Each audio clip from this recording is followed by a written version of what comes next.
And away we go. Oof. It is the aftermath. Presented by Mio's Pizza. Right here on BearcatJournal.com. The Bearcats win 68-62 in Boulder. The rock fight in Boulder, as Aaron deemed it yesterday, came to fruition. The Bearcats get the win. This show, as always, presented to you by our good friends at Mio's. Anytime you're in and around Clifton, stop by.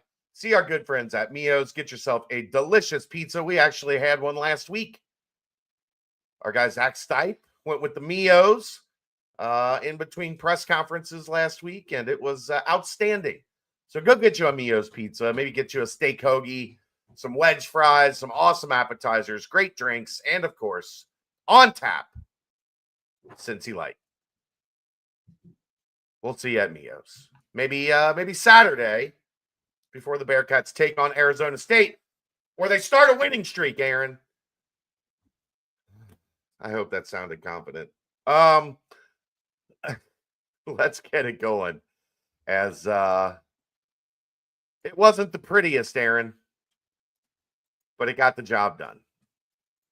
Cincinnati 68, Colorado 62.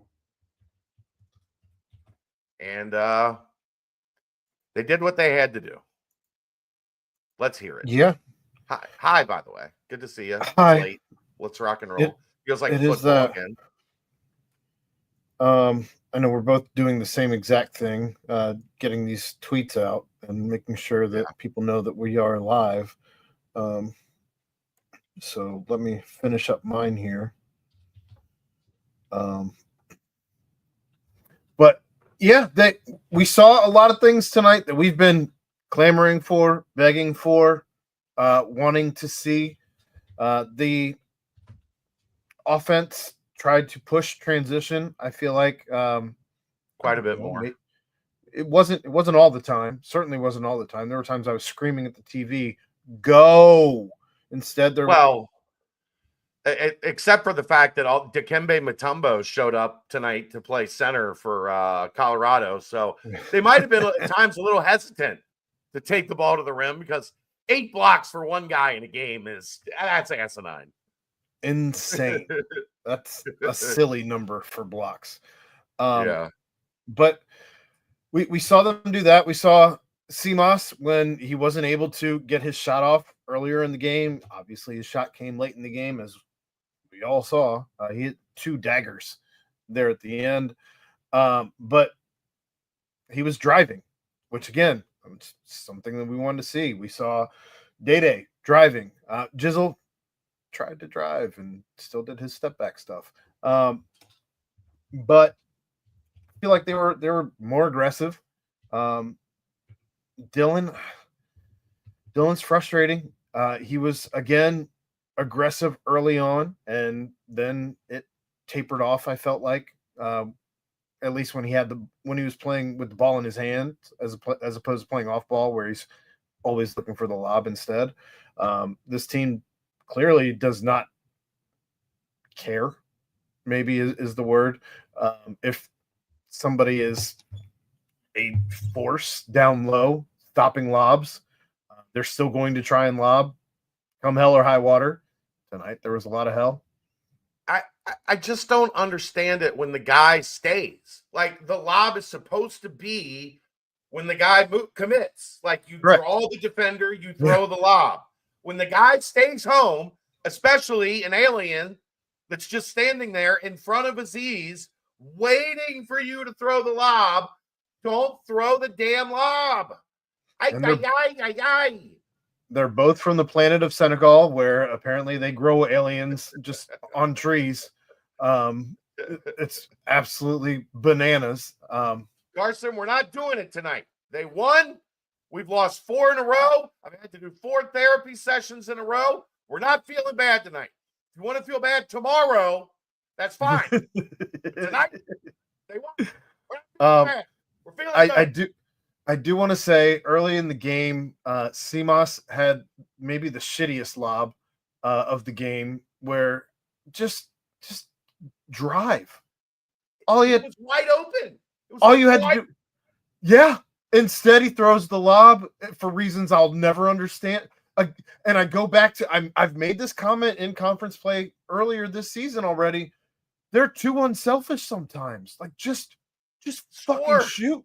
Even late in the Right. game, when Seamus is in the corner and he makes the extra pass, he was open in the corner, which is the closest you're gonna get. There is no closer three than that three, and he just decides to make the pass, and it worked out because Day did end up scoring on that possession. But just shoot the three. You're open. Right. If Seamus cannot shoot, he shouldn't be on the floor. He doesn't offer enough defensively that or as a facilitator that he should be on the floor. Just shoot the ball. And he was already starting to get warmer. Just shoot. I don't know. You see the best clutch free throw shooting team in the country. Absolutely. 8 in a row down the stretch. And look, if you want to get out of the free throw, whatever you're in, just get Dylan and Aziz fouled all the time. And those two guys will drag you out of it, Aaron. Where'd they go? 7 for 9 from the line for Dylan and Aziz. Just like we drew it up. If I would have if I would have told you Aziz and Dylan took 9 free throws in this game, how many would you have said that they made? Well, it depends. How many is Aziz taking versus Dylan? Because look, Dylan took 7, Aziz took 2. That's where I wouldn't have believed. But oh my if it had God, been the Andrew. other way around. Did you see that UMass and Fordham shot a combined 122 free throws tonight? Those officials should all be fired into the sun. Like, just stop. Yeah. I thought and I thought they adjusted pretty well. I thought it was one of those games that I hate from the officials because both ways. This is not a UC got screwed comment. This is at times, like they called every hand check, but nothing like downhill. Like guys were allowed to just maul a driver. You can forearm and look, we got away with it our fair share as well. Yeah.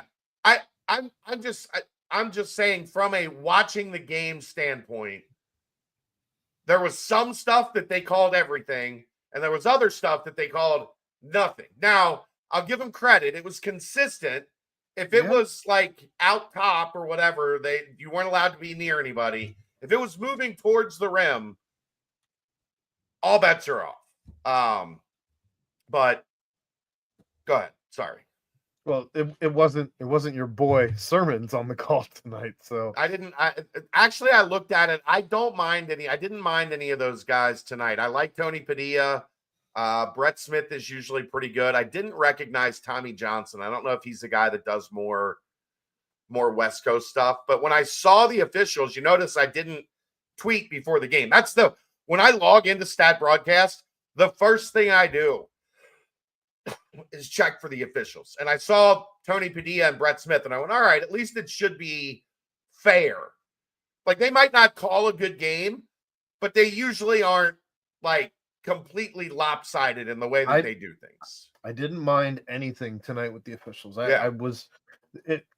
I was yelling at the TV, I would also see the same thing happening the other way. So it wasn't one-sided or anything like that.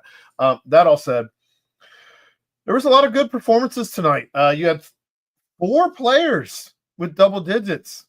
4. See how much easier it is to score 68 more than 40 points?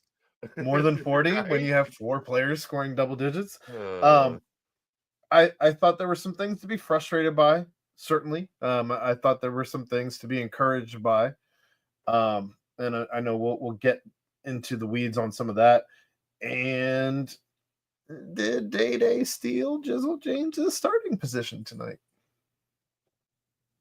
Probably not. I think for whatever reason they're comfortable with Jizzle starting, but I mean, again, what Day played 25, 22.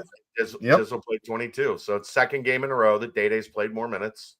And down the stretch, Day is in the whole time. Jizzle's the one making the jump with Dylan. Offense, defense, sub in and out. Correct. Yeah. Yep.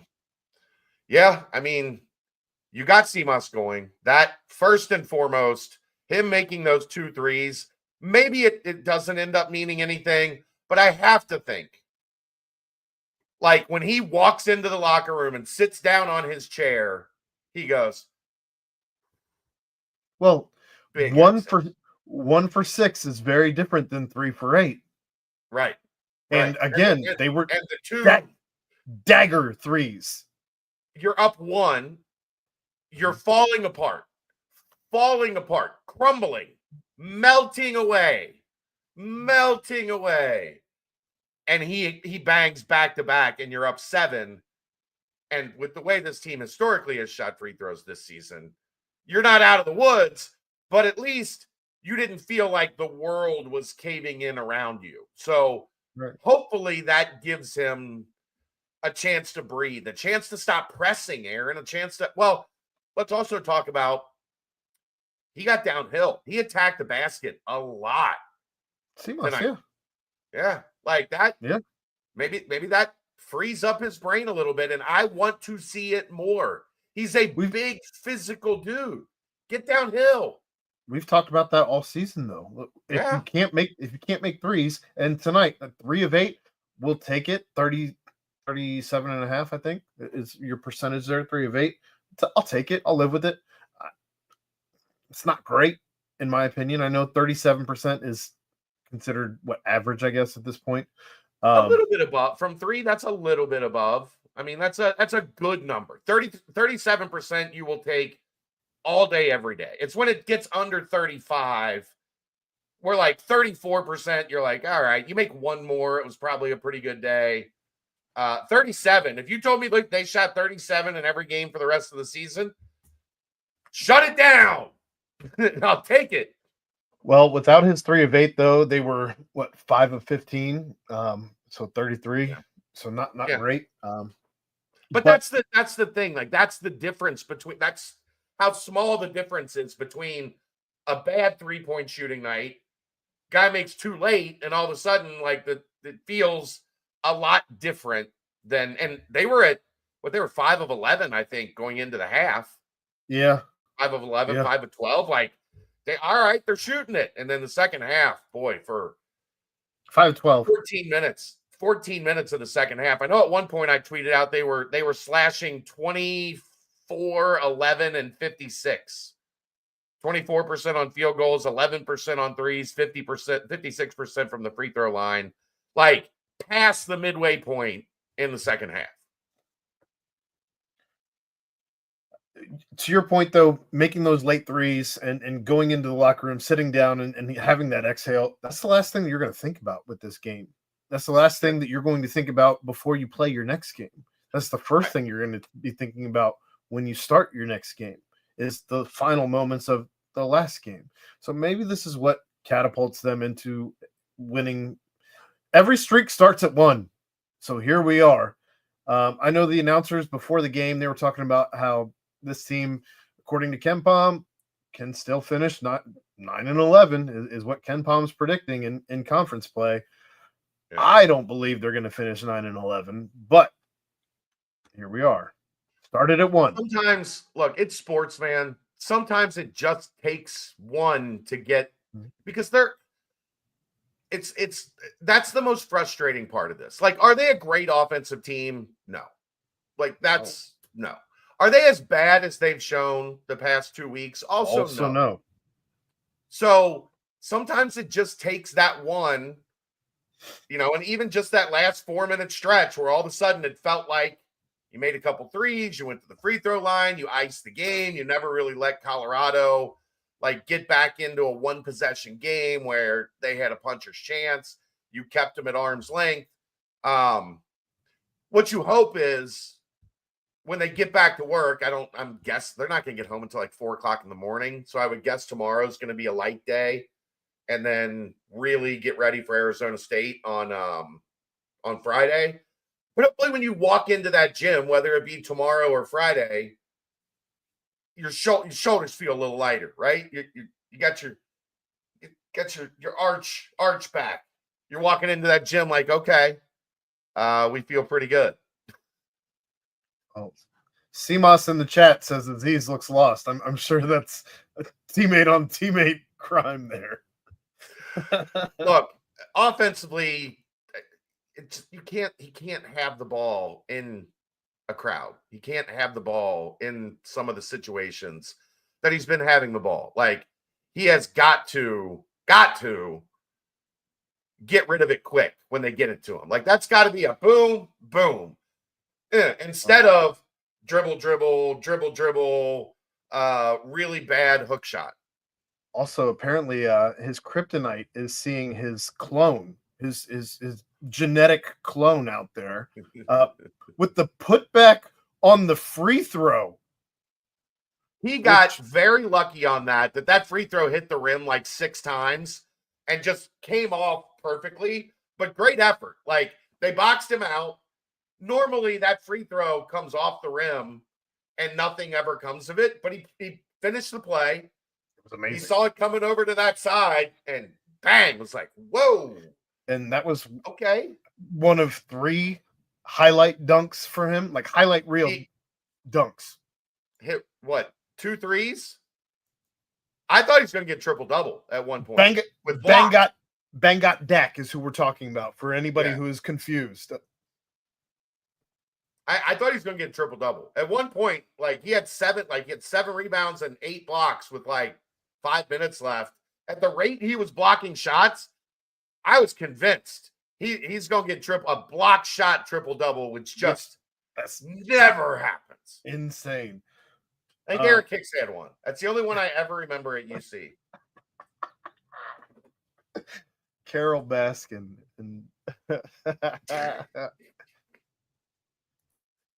I thought for sure that would have been a Thrifty Walrus chime in that Brian Swartz just posted.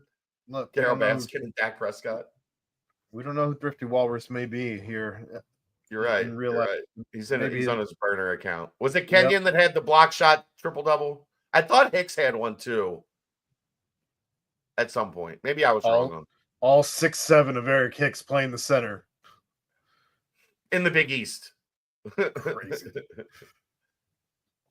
Yeah. Yeah, it was, I don't know. I did not feel good going down the stretch, and CMOS put it to bed. So also to be fair, Kenyon's senior year, I lived in Los Angeles and I was drunk a lot. So I probably didn't see as many of those games as I normally would. I had to follow them on like Sports Center because they were the number 1 team in the country. Yeah, in 2000, I was like a sophomore, maybe. Yeah, something like that. And chilling on the beach with the ladies. I did that too. It was a good time. Keegan, ban his ass. Get him out of here.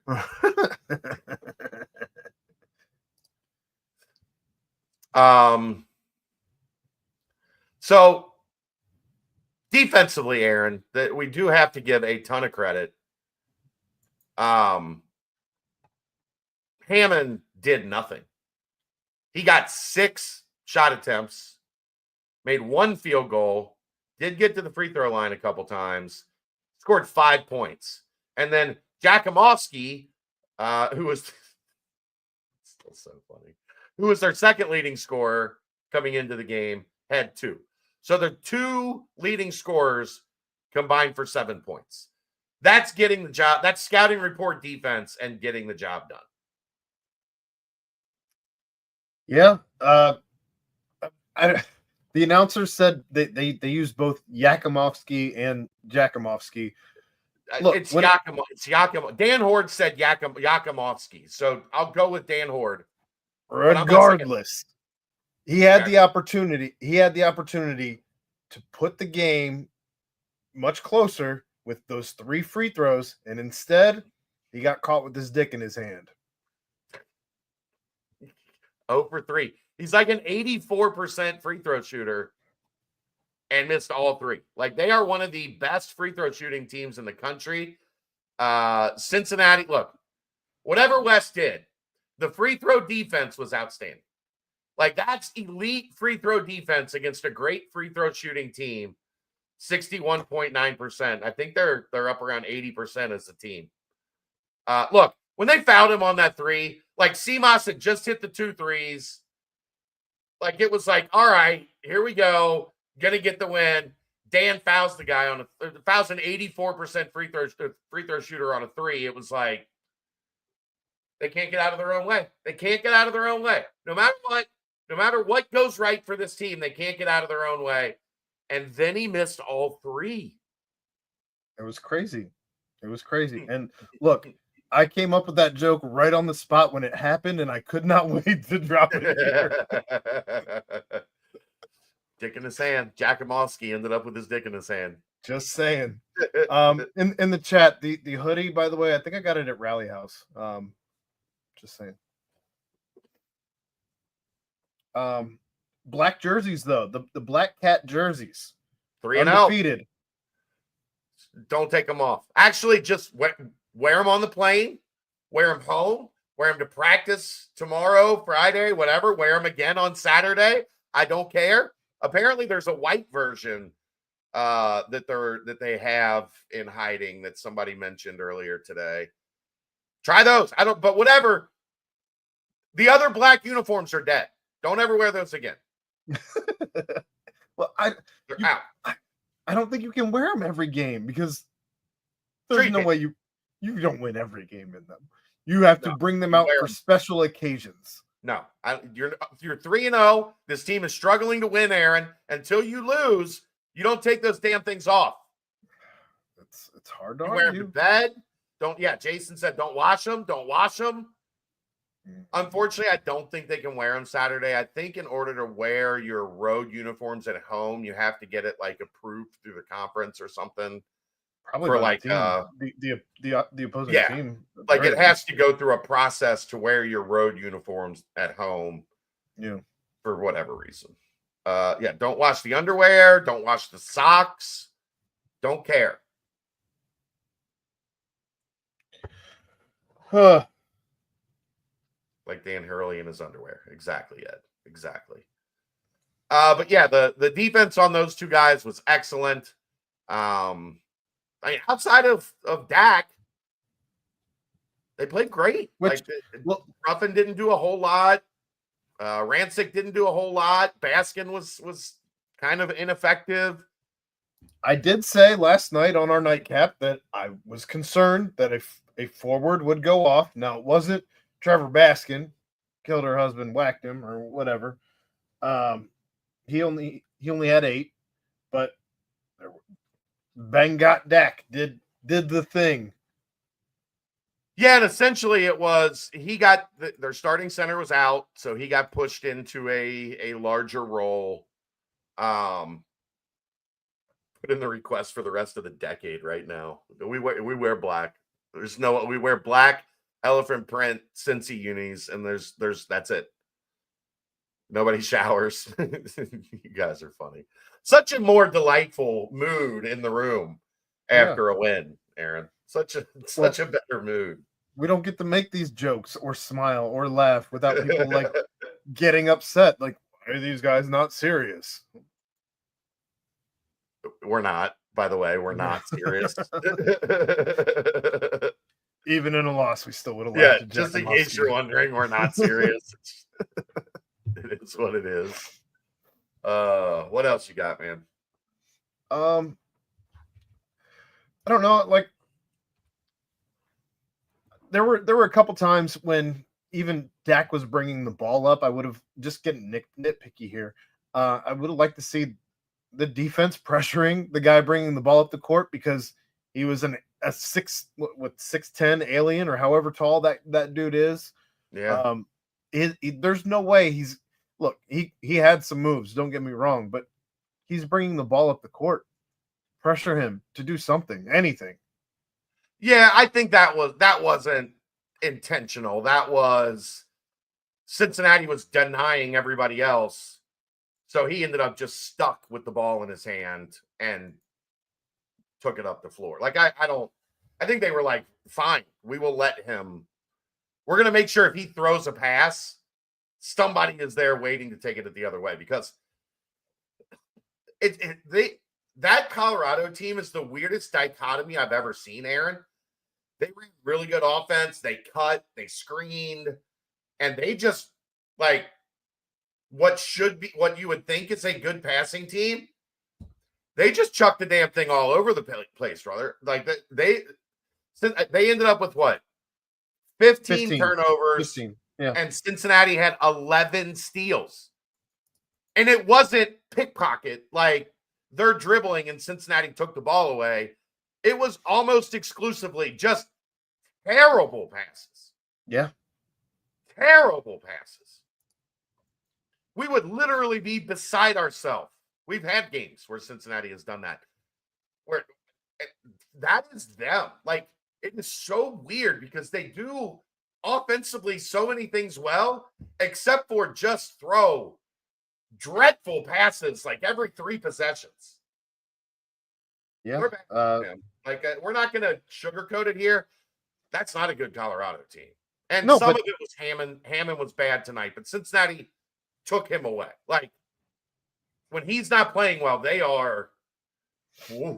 That is not a good roster. But sometimes that's what you need to get things back on track, is to find a team who's also really bad and have a better night than the really bad team. Sean, you're actually the complete opposite here. Like, that's one of the better coach teams in the league. Talent-wise, they have no business being in any game. Like, Ted Boyle is an outstanding coach. Page is close to stealing more minutes than from Aziz. The only thing I would say maybe not there, Brian, is his defense still has a lot of work. And like it or not, like, that's why Aziz is out there. I mean, this is going to be a defense-first team. I know it's going to frustrate the hell out of people. It is going to be a defense-first team. So Aziz is going to play quite a bit. Now, if Page can just level up a little bit on defense, he can earn some more minutes because he does give you something offensively that Aziz just doesn't. But for right now, I really like the potential long-term of Page. He's got a ways to go before he's stealing minutes from Aziz. I will say I did enjoy his 11 minutes of play tonight, though. It just seemed like he carried on his confidence from the last game, and he didn't look afraid to shoot it. He stepped into that 3, which was the only one he took. It's a big one. But he did try and go up 2 hands this time. It still didn't work, unfortunately, because you had a shot blocking monster down there. But yeah, he's working on things. There was certainly an improvement from the last game out there. And I think people need to get over, like, that's just the look on his face. Like, it doesn't mean he's not trying hard. It doesn't mean he's lazy or loafing. Like, he always looks like that. I would run into him at AAU events. It would be in between games. They would not be playing. He would just be sitting there with his boys, and that's how he looks. Like, that is the expression on his face 90% of the time. What else you want to talk about? I don't know. You're the X's and O guy. What did you see tonight that stood out to you? I did like that, and again, we talked about this last night, Aaron. I expected them to be able to get out in transition more, just because defensively, Colorado is not they're not a grind you out defense. So I did expect them to do a better job not having to shoot so late in the shot clock like they've been doing the past, Kansas again is one of the elite teams in the country, grinding down your offensive sets and making you shoot late in the shot clock. They did that to Cincinnati. It was very frustrating, but that's what they do. That's how their defense is designed, unless you're Curtis Jones, who is a bad motherfucker, by the way. I don't know if you had a chance to watch that first half, Aaron. No, Or, I didn't. But I saw he got the start. Well deserved, by the way. 20 at half. At half, he had 20. And then he hit one from like 2 steps in front of center court for the dagger to put the game on ice. That's a copycat from exactly what happened last night with UCF, except Hall did it better. No, he didn't do it better than Curtis Jones. Nah, he had more points at more points at half. But anywho, they were able to get out and move the ball in transition, which has been desperately needed for this bunch because they're not a good half-court offense. Like run. There is a point in time where you can say, okay, they're just in a slump. They'll get it going in the half court. It doesn't look like that's happening. Like, they are not a good half court team. Like, the time to expect them to all of a sudden turn it on and run good half court offense is out the window. Like, it's not coming with this team. So if it's not happening, you got to find other ways to get offense outside of offensive rebounding. And that is getting out in transition, getting an opportunity to score before the defense gets set. Because this offense, for whatever reason, against a set defense is just bad right now. Bad. And until they prove otherwise, the only thing you can assume is they're going to continue to struggle when the other team is just sitting in the half court. And today they actually took advantage. They got out and ran. They got to the rim. Sure, they got a lot of shots blocked. Chris, we will get to CJ here in just a minute when we get to our breakdown of all the players. It is about that time in the show. But from an X's and O's standpoint, I didn't see a whole lot different. The thing I did notice again offensively is they are just missing a lot of open stuff. Yeah. Like, there were a couple times tonight where they run that screen that gets a cutter across the lane wide open on the block that they hit a bunch of times last year. It's 3 times tonight. That cut was open and they just didn't throw the ball. Like, they didn't see the guy cutting open to the spot that the play is designed for. Like, everybody knows that's the play and that guy is supposed to flash open. They're just not throwing it to him. They are pressing on offense, Jason, to an extent, but you're missing open guys. You're missing like wide open opportunities where the offense works. You're running something to get that guy, that specific guy open. He comes open and they're not passing it to him. That's when the offense is going to look terrible because they're running all this stuff. Screen here, screen there, screen the screener, back screen. Guy is supposed to come open. Guy comes open. Nobody throws him the ball. That's bad offense. Like, that is the epitome of bad offense. If you look it up in the dictionary, kids, that's a book that we used to have to use to understand the meaning of words. Bad offense is running a play for somebody, that play working, that guy getting open, and nobody throwing him the ball. And there were too many of those tonight. That was frustrating. I guess you talk about trying to move this team more in transition, get them into their half-court offense quicker and all of that. When you only have one player, just one, who had 30 minutes and capped at 30, I would think that they'd be running more. You played, 11 dudes, 10 dudes tonight? 10. 10, yeah. 10. But you're playing 2 full rotations, and you only have one guy at 30 minutes. You have 5 other guys in 20s, and 4 guys in the 10 plus. run more. Just Theoretically, run. nobody should be able tired. to. Yeah, Correct. nobody should be tired.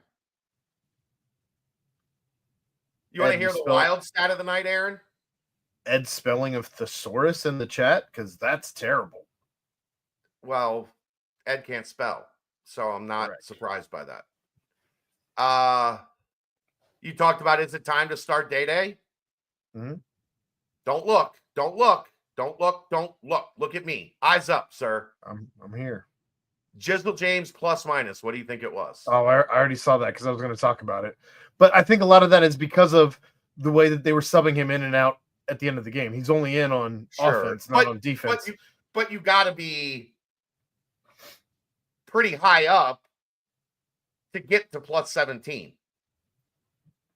He was plus 17. What was Jizzle James? Or what was Day Thomas?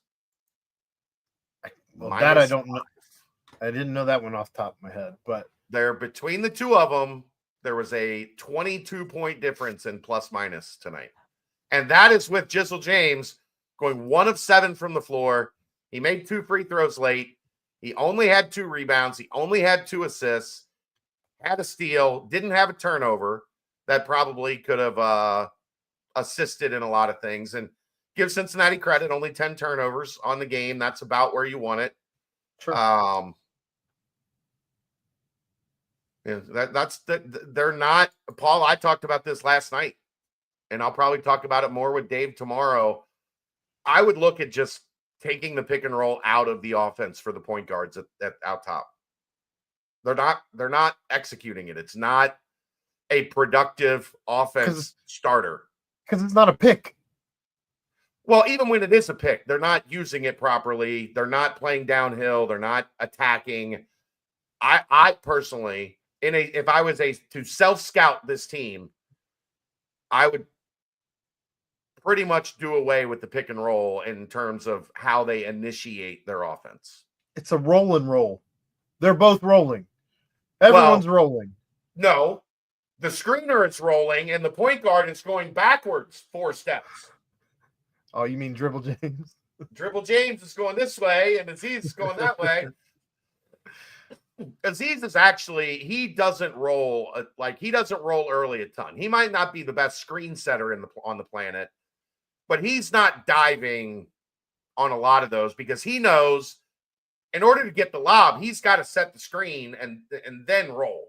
He's not going to get a lob if he leaves early. So, but they're just not effective running it. Like it's not an effective avenue to initiate your offense right now. So yeah, Paul, I would look at, if not eliminating it, reduce the number of times you come down the floor and initiate your offense with a high ball screen. Well, and definitely don't run pick and rolls when you've got an alien down low lurking, looking for his 9th block of the game. That too. Just saying. Yeah, they leave 3-4 feet between them and the screener, and then there's a high hedge that pushes Jizzle backwards, and the whole offense just gets fucked. They got to find a way to unfuck the offense. Maybe that's a t-shirt. Maybe that's a t-shirt. Unfuck the offense. Yeah, good luck with that one. Just a black shirt, red letters, unfuck the offense. Titus Rubles mentioned. Titus was awesome. We always joked after that game against Marquette where he scored like 19 or whatever, that he used to struggle scoring 19 in an empty gym. Like if you left him in an empty gym for a half hour, he would struggle to get 19 points. Look, I'm not going to ever talk shit about Titus Rubles because that dude, even still in 2025, that dude still mollywop me in the face. Probably more so now than when he was in college. So he was back for SK's Hall of Fame thing. I know. I was so happy to see Titus. That's my fucking guy. Like I loved Titus Rubles. Absolutely loved Titus Rubles with a PH. Yeah, unfuck the offense with a PH. Unfuck to the tune of "Unbreak My Heart" by Tony Braxton. Unfuck this offense. Oh my God, you guys are the best. I love it. Say you'll score it again. Oh my goodness. We should do this win thing more often. Like these shows are a lot Yeah. more fun. Yeah. All right. Let's get into the player breakdowns, Aaron. Have at All it. right. Let's start off with I guess the closest thing we have to an alpha, Simas Lukosius, 16 points, 6 of 12 from the field, 3 of 8 from the arc, 1 for 1 from the line, 7 rebounds, all of them defensive, and what might have been his best defensive play of the season so far. 1 foul, 2 turnovers, 2 steals, 28 minutes plus 6 in the plus minus. Quality. I'll take that from him every time. Every time. He was active on the defensive glass. Like he's never going to be a big time offensive rebounder. But for him to get 7 defensive rebounds, digging in, especially they went huge. Like their lineup was a monster. I think it's probably, I mean, if he goes 6 of 12 and he hits 4 or 5 of those shots in the first half and then tapers off and finishes 6 of 12, like 6 of 12 can be misleading because it's fairly high volume of shots. I'll take 50% from the floor every day. I'm agreeing the way with this you. team plays offense, I'm not short selling 6 of 12 any way that it happens, Aaron, at this point. I'm not saying I'm not saying there's anything wrong. I'm saying because it ended the way that it did to get him there is massive for his confidence for this team. And I think that him finishing the game where he did to get to 6 and 12 is huge and something that you can build on. Agreed. We'll go with Dylan Mitchell. I don't know how he scored 11 points on his 3 of 10 night, but he did. Free throws. I know exactly how he did it. He made his free throws, Aaron. 0 for 1 from the arc. That was a dreadful 3, but I'm still not mad at how he's shoot. It was open. He's shooting. They're not bad shots. No, it was wide open. 5 of 7 from the line. 1 offensive, 4 defensive rebounds, giving him 5 for the night. 2 assists, 1 turnover. 30 minutes played, the only one at 30, plus 2 in the plus minus. He wasn't great, but man, they like when points were tough to come by and he went to the line and actually made free throws. Like imagine how ugly this could have got if he went 2 for 7 from the free throw line. Like they needed him to convert and he did. That's another thing that I feel like you can build confidence on. Couple swishes, Aaron. Swish. I can't handle you. This team really does need to win more often. This is the best mood This is the best mood you've been in 2 weeks. Look, it's not. It's the God's honest truth. It is not. Doesn't have anything to do with Cincinnati winning or losing. Running a message board when your team is playing poorly, the team that you cover is playing poorly, is a fucking nightmare. It is. It sucks, man. It sucks because everybody's pissed off.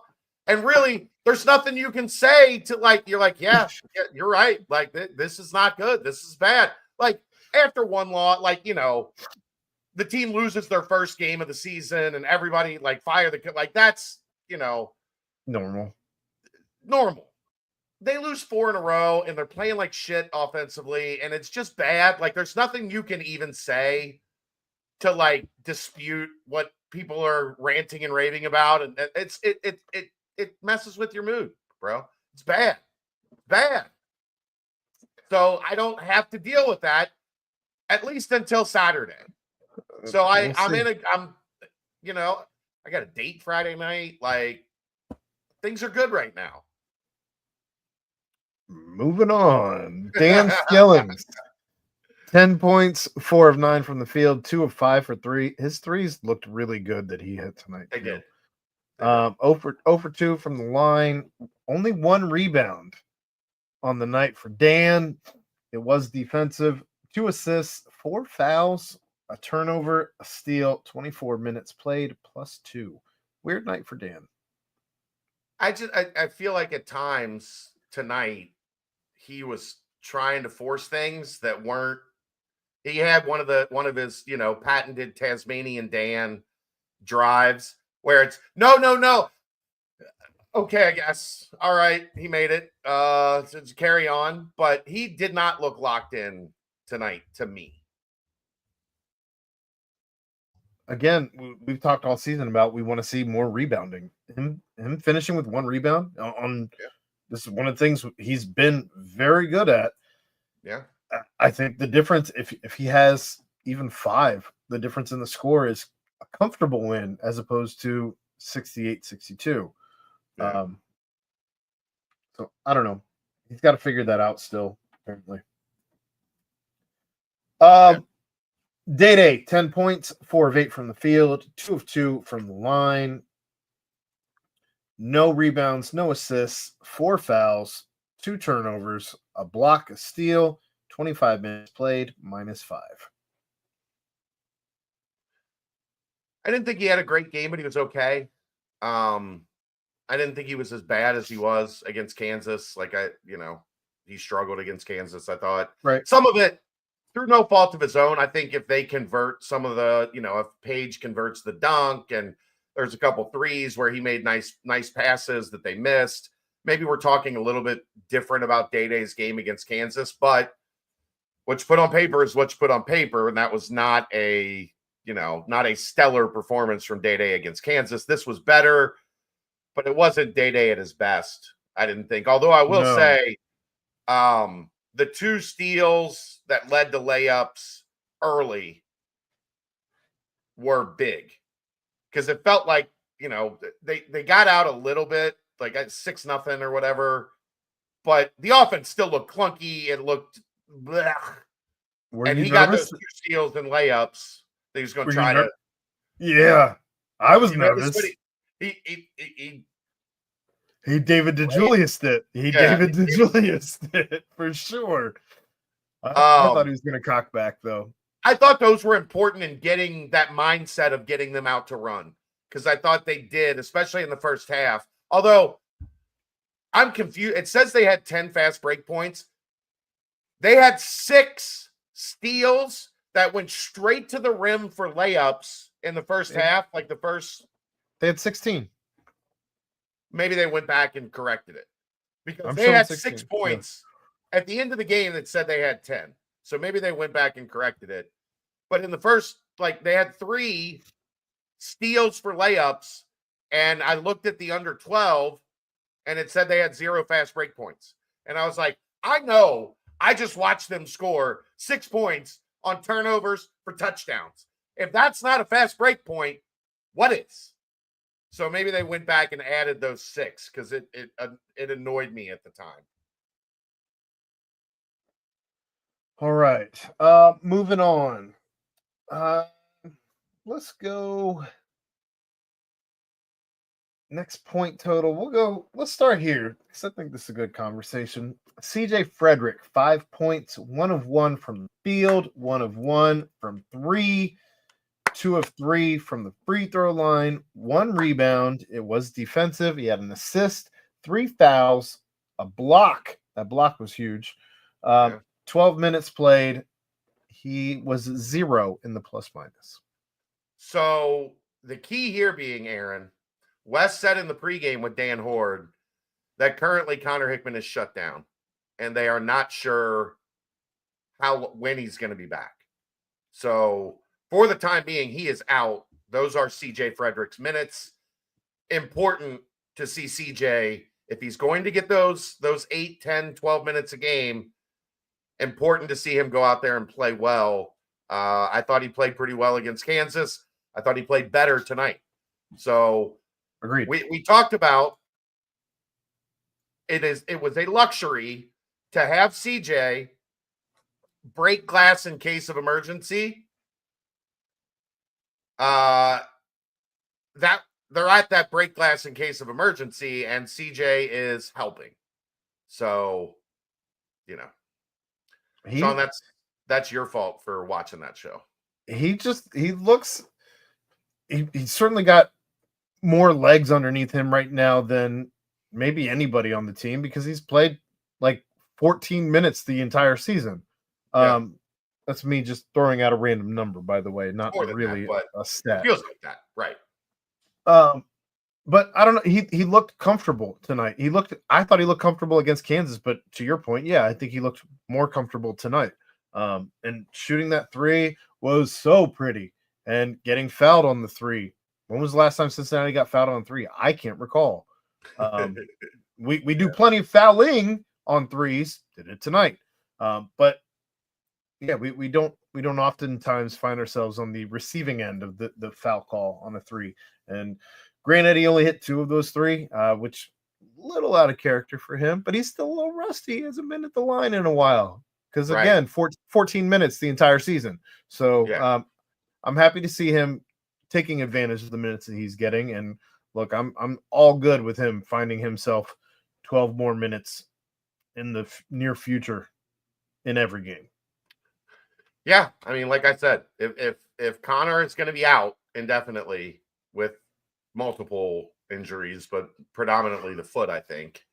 Poor guy's beat to hell, and I felt so bad for him when people were shitting on him. Like the fan base is just raining down on him, and the kid is out there like warrior mode. Had no, if that was any of us, like we wouldn't get out of bed for 3 weeks. And he's out there trying to like gut it out. By no fault of his own, the team doesn't disclose what his injuries are game to game, or anyone's for that matter. So we can only say react to what we see. I know, but I know what's going on. So do I. But but I felt bad for him. So it's nice to hear that he's actually getting a little time to try to heal up and maybe be ready in a couple weeks to give them a lift with fresh legs. Like you said, CJ's got right now. Maybe you trade the 2 out. So we will move on.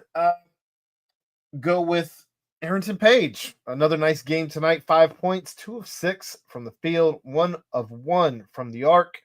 2 offensive, 1 defensive, giving him 3 rebounds for the night.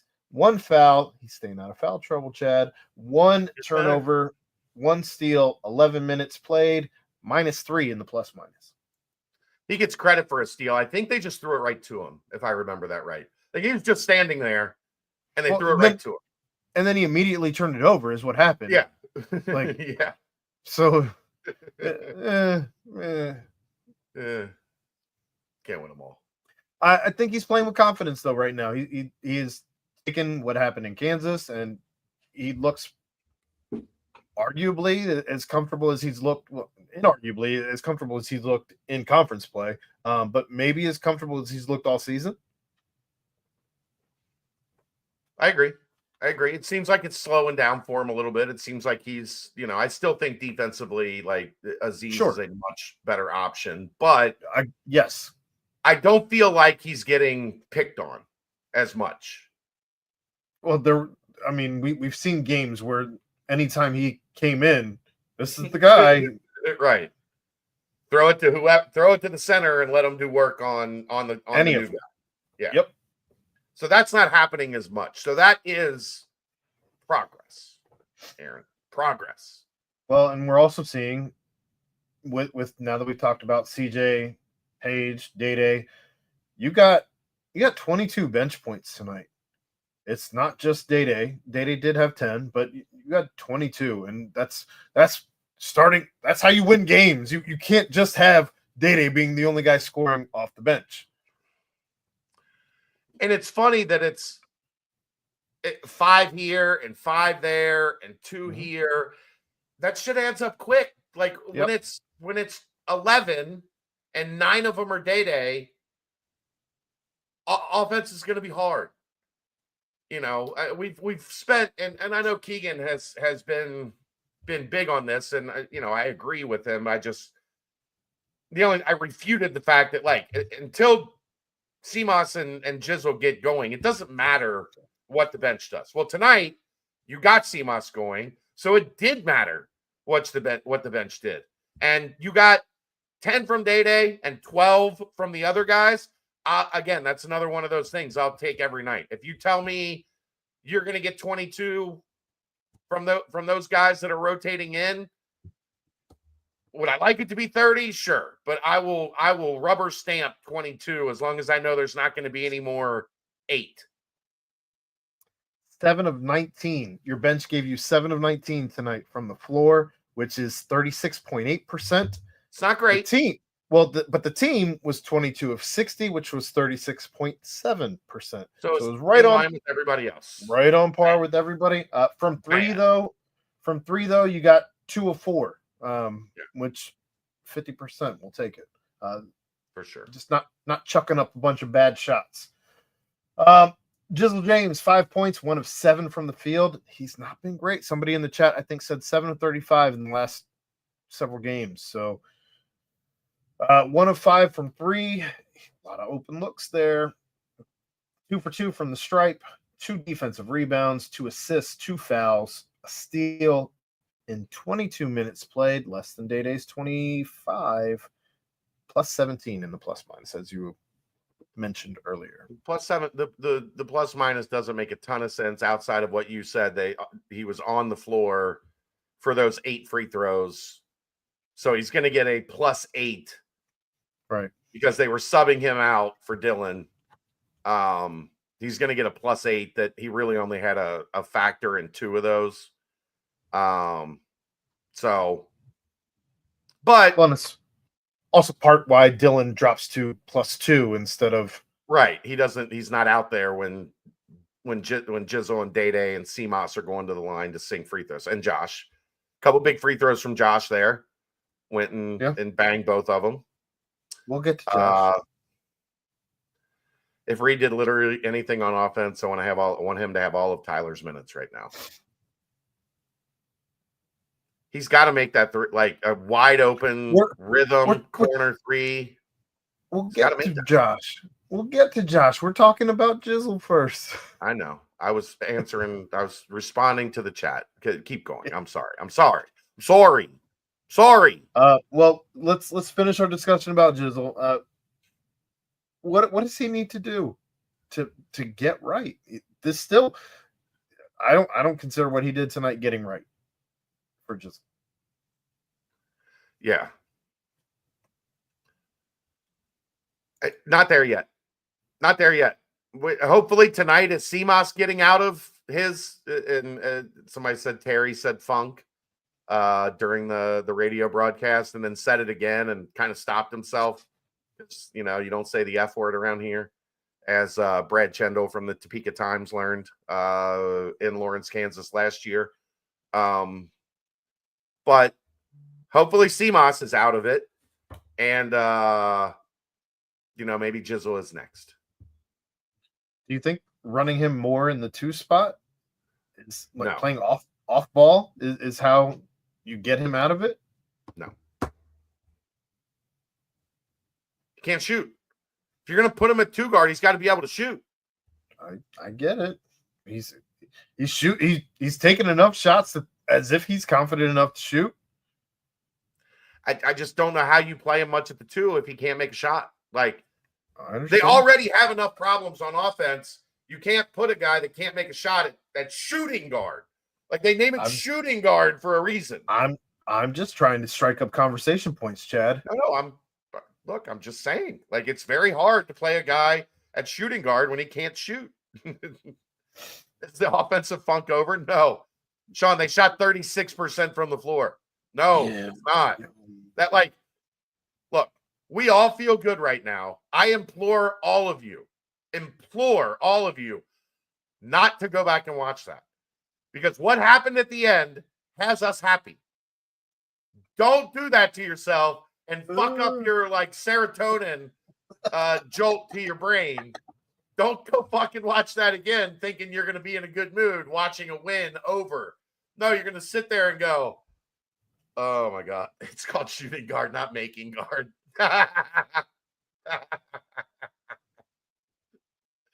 You're right, Jason. Screw it. Play him at the 2.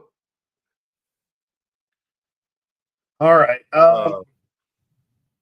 That's all the 5s. Aziz Bendigo, 4 points, 1 of 3 from the field, 2 for 2 from the line, 5 offensive, 5 defensive, giving him 10 rebounds, 1 assist, 2 fouls, 3 turnovers, a block, 2 steals. Oh my God. I just noticed something. 25 minutes plus 13. Okay, don't look again. Don't look again. Not looking. 10 offensive rebounds for Cincinnati. Mhm. They missed a lot of shots, so that's not a great number. How many second chance points on 10 offensive rebounds? So the only reason I don't feel good about this number is because I know how dreadful they were at shooting layups tonight, and I would imagine many of those second chance opportunities were layups. And layups were real bad, but you had a dude out there who had 8 blocks. So we'll say on 10 offensive, 6 was. Oh my 2. god! Oh my 10 god! offensive rebounds, they scored on 1 of them. That's terrible. What is a making guard? We haven't had one of those here since what? Jaron graduated. Yeah, it's been a little while. Well, Landers was a making guard. I wouldn't call him a guard. He was. He would call himself a guard. He played more 3 than he He did did, 2. but he would call himself a guard. I don't care what he calls. He probably calls himself an awful lot of things, knowing that. Oh boy. Are we done? Anything we got on Tyler and Josh? Yeah. Anything else on Aziz? Defensively, Aziz was good. He was active. I think his effort and his energy has been outstanding all season. So he gets a gold star for that. He does not get a gold star for having the ball in his hands on offense. Yeah, he struggled tonight down low. Yeah. Josh Reed, 2 points, 0 for 2 from the field, 0 for 1 from the arc, 2 for 2 from the line, giving him those 2 points, 3 defensive rebounds, 2 assists, 3 steals, 13 minutes played. Josh was solid. -1. Josh was solid. Like you're not putting him in there for a ton of minutes. You're not asking him to do a ton. Like, don't screw up. And he didn't screw up. He rebounded. He got a couple steals. He made 2 free throws when he did not want the ball in his hands at all. He got a rebound. He was like, somebody. No, the worst thing he did all day was that possession at the end of the first half where he dribbled for like 14 seconds and then took a 17-foot. He almost lost it 3 times. And then finally, like, hoisted a fadeaway 17-footer.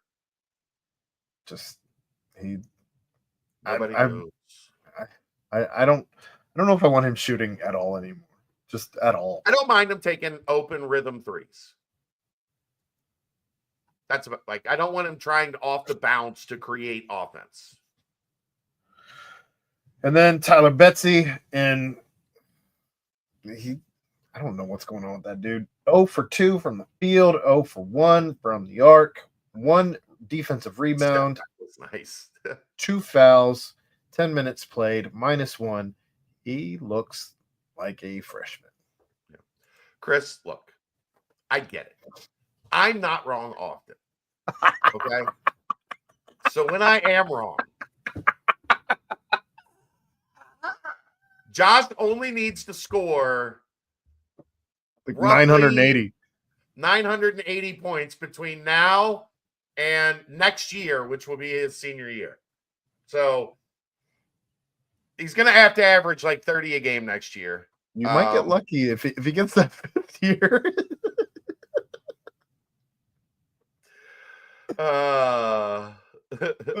So look, I know I'm going to take heat on that. Granted, I thought that would be in the American Athletic Conference when I made that bold prediction.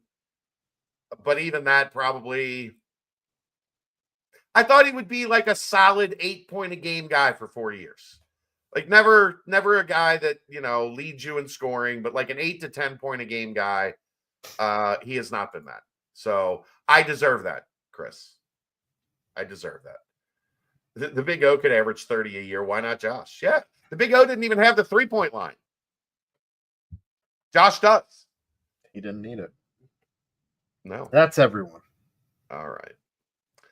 These are normally 45 minutes, but we have had a lot of fun joking and laughing tonight. So we've been here a little longer.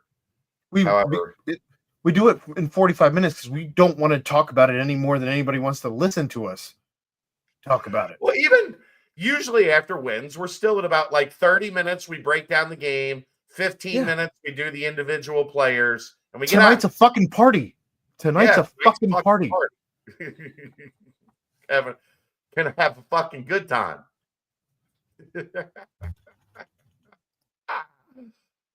All right. I think that's gonna wrap it up.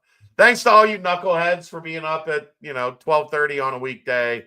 It feels later for some reason. But anywho, feels like it's 2 a.m. It does. It really. I feel slap happy like it's 2 a.m. I feel so old. That's gonna wrap it up. Bearcats win. Bearcats win. Bearcats win. 68-62. That's the aftermath. Brought to you by Mio's Pizza. Live from the Cincy Light Studios. Right here on BearcatJournal.com. See ya.